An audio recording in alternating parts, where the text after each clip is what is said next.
हरियाणा की राजनीति के गब्बर कहे जाने वाले अनिल विज को अब उसी की ही पार्टी उसको हाशिए पर भेज रही है। तो ऐसे में क्या गब्बर अब पार्टी के खिलाफ बगावत करेगा या फिर वो पार्टी में रह करके ही अपनी जो लड़ाई है वो लड़ेगा और वो जो सम्मान था वो सम्मान दोबारा से बरकरार रख पाएगा? ये सवाल आज हरियाणा की राजनीति में घूम रहा है।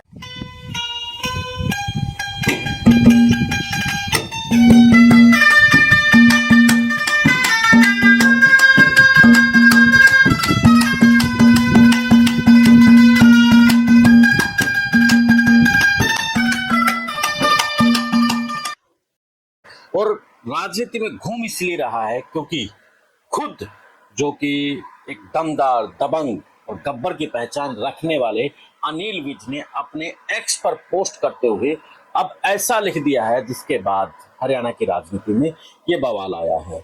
और उन्होंने जो लिखा है वो बड़ा सोच समझ कर लिखा है। पार्टी में एक तरफ बगावत की भी नजर आ रही है और समझाने की भी कोशिश नजर आ रही है। अब पार्टी उसको बगावत समझेगी और या फिर समझेगी, ये भी समय बताएगा। तो अनिल विज जी इसमें लिखते हैं कि जो अंबाला है यानी कि उनकी विधानसभा है, उस विधानसभा के अंदर समांतर भाजपा एक और यानी कि संगठन खड़ा करने की कोशिश कर रही है। यानी कि मतलब ये है कि बीजेपी का जो हाईकमान जो नेतृत्व की बात कर रहे हैं, जो एक समांतर की बात है, वो बाईपास एक संगठन तैयार किया जा रहा है जिससे कि अनिल विज को कमजोर किया जा सके। और खबरें ये भी चल रही है कि वहां पर चित्रा सरवरा को एडजस्ट किया जाए, यानी कि जैसे ही अनिल विज इस्तीफा देंगे चित्रा को वहां पर पार्टी शामिल करके और फिर उनको पावर दे देगी। तो अब इस बात को लेकर के एक्स पोस्ट पर घमासान मचा है। कोई अनिल विज के साथ खड़ा है तो कोई उन्हें नसीहत देता नजर आ रहा है। तो इस बीच जो राजनीतिक विश्लेषक हैं वो कहते नजर आ रहे हैं कि पार्टी का लगता है कि अब विनाश नजदीक है, क्योंकि पार्टी एक विचारधारा के साथ खड़ी होती है और वही विचारधारा पार्टी को आगे लेकर के जाती है। अब तक देखें बीजेपी अपनी विचारधारा यानी कि संगठन के बलबूते पर वो खड़ी है। वो संगठन चुनाव के वक्त एक्टिव हो जाता है बूथ लेवल से, यानी कि जो पन्ना प्रमुख बनाया है बूथ लेवल से लेकर के और फिर वो मंडल और फिर वो तहसील फिर जिला, यानी कि हर जगह एक पार्टी का सिस्टम है। अगर उसी पार्टी के सिस्टम को डिस्टर्ब करना शुरू कर दिया तो कहीं ना कहीं ये मानकर चलिए कि बीजेपी अपनी कब्र खुद खोद रही है। अब यहाँ समझने वाली बात यही है कि पार्टी अब यहाँ पर चाहे रामविलास शर्मा है या फिर धनखड़ है या फिर कैप्टन अभिमन्यु, ऐसे बहुत से नेताओं को दरकिनार करते हुए उसकी जगह नए नेताओं को एडजस्ट करने की कोशिश की है। अब हरियाणा में जो बीजेपी की बात करें तो राव इंद्रजीत से लेकर के चौधरी वीरेंद्र सिंह 2014 में एंट्री करते हैं, लेकिन वो अपने आप को एडजस्ट बीजेपी की विचारधारा से नहीं कर पाते हैं।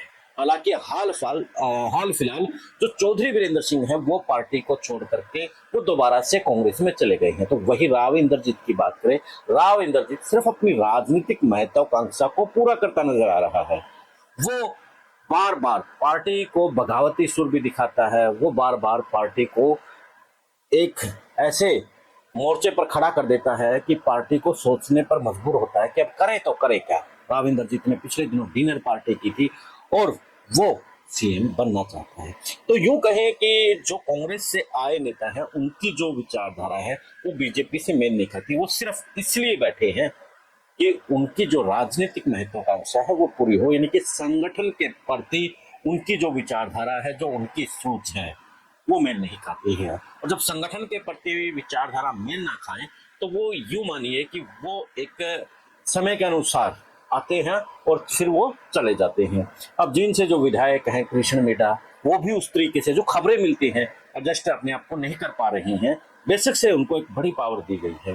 तो इसके अलावा और भी ऐसे बहुत से, चाहे धर्मवीर है सांसद, चाहे नवीन जिंदल है, यानी कि ऐसे बहुत बड़ी लंबी कतार में ऐसे नेता खड़े हैं जो कि दूसरी पार्टियों से बुलाए गए हैं या शामिल किए गए हैं, लेकिन वो तब तक हैं जब तक पार्टी पर कोई संकट नहीं है। जैसे ही पार्टी पर संकट आएगा वो सबसे पहले अपना ही जगह तलाशेंगे जहां पर वो सेफ है। लेकिन जो पार्टी के प्रति वफादार हैं वो वहीं पर पार्टी के लिए लड़ेंगे और खड़े हो जाएंगे। यानी कि हम 2014 से बात करते हैं जब चुनाव जीतती है बीजेपी, और उसके सामने ऐसे बहुत से नेता खड़े होते हैं सीएम पद के लिए, जिसमें मनोहर लाल खट्टर भी होते हैं, रामविलास शर्मा भी होते हैं, धनखड़ भी होते हैं, ओम प्रकाश धनखड़, और कैप्टन अभिमन्यु भी खड़े होते हैं। तो उन और अनिल विज का भी नाम चलता है, लेकिन उन सब के बीच में पहली बार विधायक बनकर के आए मनोहर लाल खट्टर, मोदी की खासम खास चेहरा सीएम बन जाता है। और उसके बाद कैप्टन अभिमन्यु, ओम प्रकाश धनखड़, यानी कि कैप्टन अभिमन्यु तो उस वक्त मंत्री बन गए, उसके बाद उनको साइड लगना शुरू कर दिया था। उसके बाद ओम प्रकाश धनखड़ की बात करें, ओम प्रकाश धनखड़ एक बार प्रदेश अध्यक्ष बने, लेकिन उन्होंने भी अपना एक सिस्टम बनाने की कोशिश की, तो कहीं ना कहीं उसको भी साइड में कर दिया गया। और रामविलास शर्मा जो कि पावरफुल 2014 में जिसकी रणनीति से चुनाव लड़ा गया, उनको भी साइड कर दिया गया। यानी कि जो बीजेपी के बड़े लीडर थे आज वो सारे साइड लाइन है।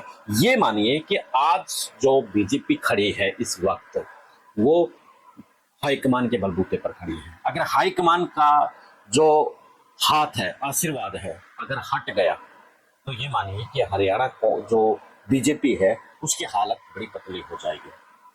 तो हरियाणा में जो बड़ी लीडरशिप तैयार हो रही थी, कहीं ना कहीं उसको दरकिनार करना, जैसे घर के नीचे से नींव को हटा देना, फिर वो घर अपने आप कितनी बड़ी महल हो वो अपने आप गिर जाता है। तो इसी प्रकार बीजेपी भी अपनी कब्र खोद रही है, अपनी नींव कमजोर कर रही है।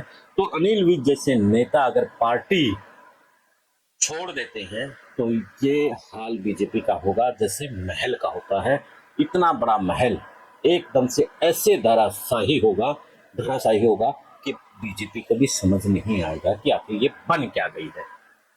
खैर, अनिल विज इस वक्त चौराहे पर खड़े हैं, और उस चौराहे से दो रास्ते निकल रहे हैं, एक तरफ बगावत का और दूसरी तरफ पार्टी में बैठे अपमान का घूंट पीने का। तो देखना दिलचस्प रहेगा कि क्या अनिल विज अपमान का घूंट पिएंगे या फिर अपमान का घूंट ना पी करके वो बगावती सुर अपनाएंगे। जिस समय बताएगा। फिलहाल दोस्तों आप भी कमेंट करके जरूर बताएं कि अनिल विज को कौन सा रास्ता इस वक्त अपनाने की जरूरत है। कमेंट के साथ चैनल को फॉलो, शेयर और सब्सक्राइब भी कर ले। दे इजाजत, फिर मिलते हैं एक नए मुद्दे, एक नए फ्लैश के साथ। जय हिंद, जय भारत, जय हरियाणा।